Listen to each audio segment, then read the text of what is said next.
Welcome to the Fear and Greed Business Interview. I'm Sean Aylmer. Small businesses in Australia say they're facing a perfect storm with a raft of new regulations, drowning them in additional costs and red tape. Proposed industrial relations reform is one of the top concerns, but the threat of cyber attack, changes to privacy legislation, increases in the minimum wage and superannuation guarantee, and rising energy costs are all weighing heavily on the sector. It's quite a list. Luke Achterstraat is the CEO of COSBOA, that's the Council of Small Business Organisations Australia. Luke, welcome to Fear and Greed. Thanks for having me, Sean. So let's start with the proposed industrial relations reform, because this is really quite broad, will affect a lot of your members. You've surveyed your members and they actually ranked these reforms as the biggest business risk in coming months. What is it that they're particularly worried about? Look, I think what they're worried about is just increased uncertainty and complexity at a time when they can least afford it. So, to get inside the mind of a typical small business owner at the moment, they were sort of looking forward to a bit of respite after COVID. They might have started sensing some green shoots ahead. 43% of small businesses aren't profitable at the moment, but there was a little bit of optimism ahead.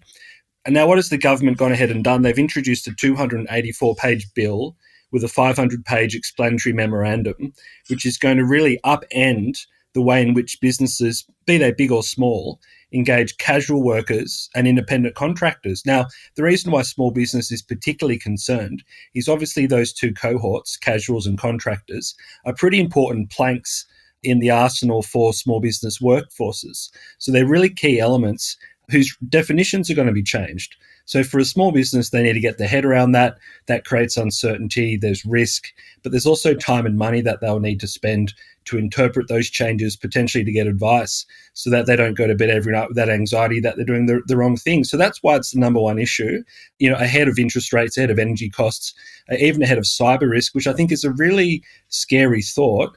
So we're really looking to draw that message out and really make sure the government understands the big impact this is going to have. Okay, so I'd like to get onto those other ones in a moment, but let's just stick with the IR reform at the moment. How do small businesses get their head around, what did you say, a 500-page explanatory memorandum of a 280-page legislation? How do they do it? I mean, I can't do it. How do they do it? Yeah, look, a lot of the time they will need to look for resources online, be that through the Fair Work Commission website or fact sheets that are published by the Fair Work Ombudsman. And this is really a bit of a theme we've been having in our discussions with government for a long time now. I think there's a lot of work governments can do, not just federally, but state governments, to really improve the way they provide information to small businesses. So, concrete steps of what needs to be done, things like checklists, rather than sort of, long, verbose principles-based document. So for a lot of small businesses, they'll be relying on their industry association, and I suppose indirectly, organisations like COSBOA as well to really get that information out there. But certainly, for a time-poor small business owner who's already literally run off their feet, it is very difficult, and the definitions of casuals and contractors have been, as currently stands, have been pretty well understood for a period of time now. So changing those definitions, fiddling with those definitions, inserting more paragraphs into the legislation, I don't see it doing favours for anyone, particularly not small businesses. And also, Sean, the casual workers themselves. There is a pathway to permanency under the current arrangements, and there's a 25% casual loading for a reason. So this uncertainty, not only is it bad for small business and hard for them to get their head around it, as you say, but also creates uncertainty for the workers as well. What are the consequences of getting it wrong? If I own a business, I have one full-time employee and I employ a couple of casuals and I get it wrong, what can be the consequences? Fines, money, penalties. There's a range of, punishments that exist, currently under the current arrangements.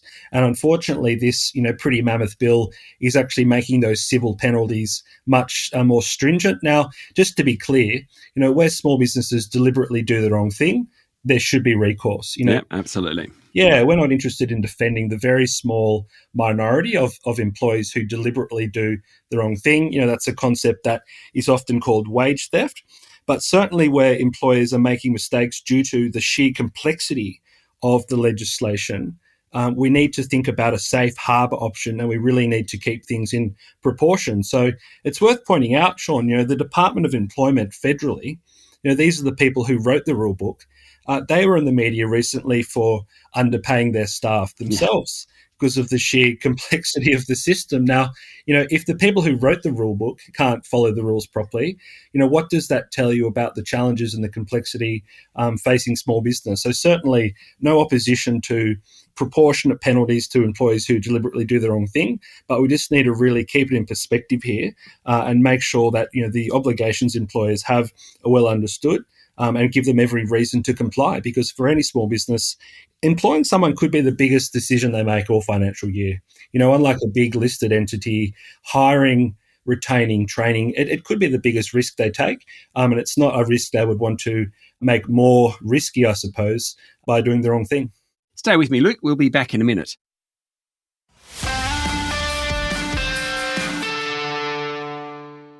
I'm talking to Luke Achterstraat, CEO of the Council of Small Business Organisations Australia. You mentioned cyber risk earlier on.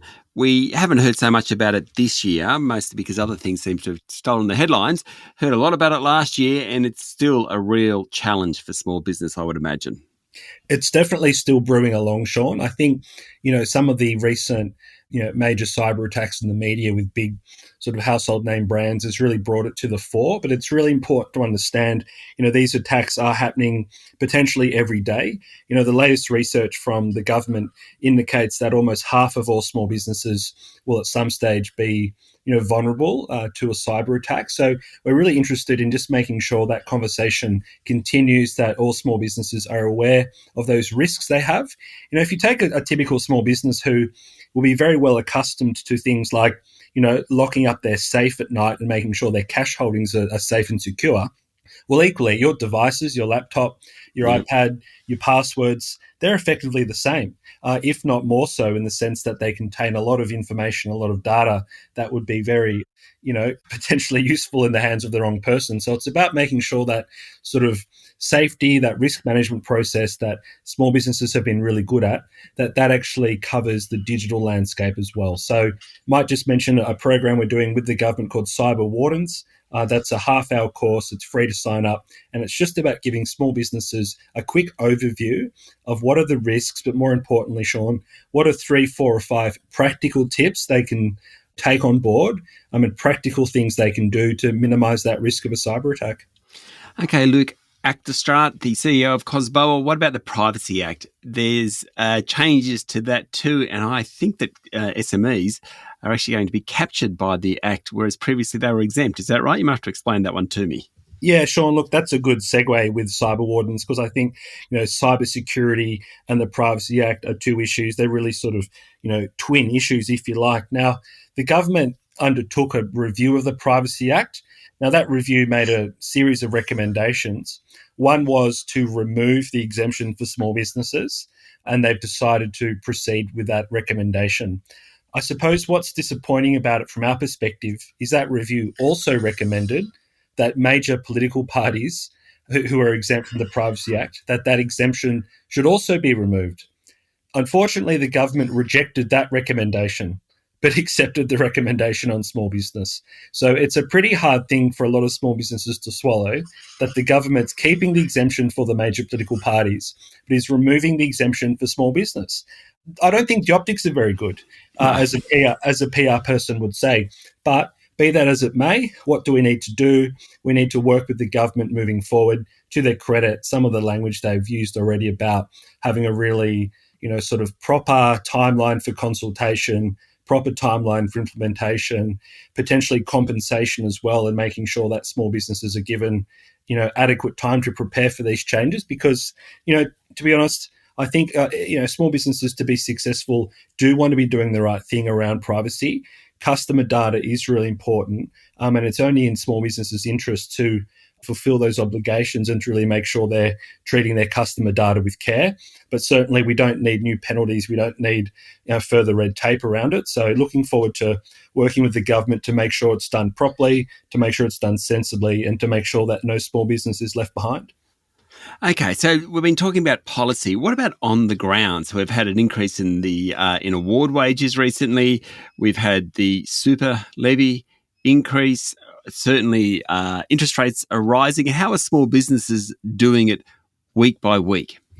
Sean, a lot of them are doing it pretty tough at the moment. There is that sort of hangover from COVID, but on top of that, some of these external shocks we've seen in the marketplace, you've seen pretty congested supply chains. The cost of doing business has just increased pretty much across the board. You gave a pretty good summary there of a lot of those major cost inputs, but, even things like energy costs, a lot of our smaller hospitality businesses, cafes and delis, they're quite energy intensive in terms of refrigeration and keeping the deli section cold, and they are labor intensive as well. And we've seen really acute shortages of labor across the board, skill shortages, rising wages, also rising interest rates as well, Sean, which for a typical small business on the ground, to your point, can have a bit of a double whammy effect. So where a small business owner is different is they might have a mortgage on the house in which they live, but they may also have a mortgage on their small business, which they might typically pay 3 or 4 or even 5% higher than the residential mortgage. So small businesses really get hit by that cost of living, that cost of doing business crisis in a sort of a double-edged sword, if you like, as well as the reduced discretionary spending you're seeing in the economy. So 43% of small businesses aren't actually profitable at the moment. That's quite a scary thought. And really, in the 3 to 6 months ahead, we need every policy lever pulled the right way, not the wrong way. And we need communities around Australia to really appreciate and value that local experience, that local interaction they get from their small business. Luke, thank you for talking to Fear and Greed. Pleasure, Sean. Thank you for having me. That was Luke Achterstraat, CEO of Cosboa. This is the Fear and Greed business interview. Join us every morning for the full episode of Fear and Greed, Australia's best business podcast. I'm Sean Aylmer. Have a great day.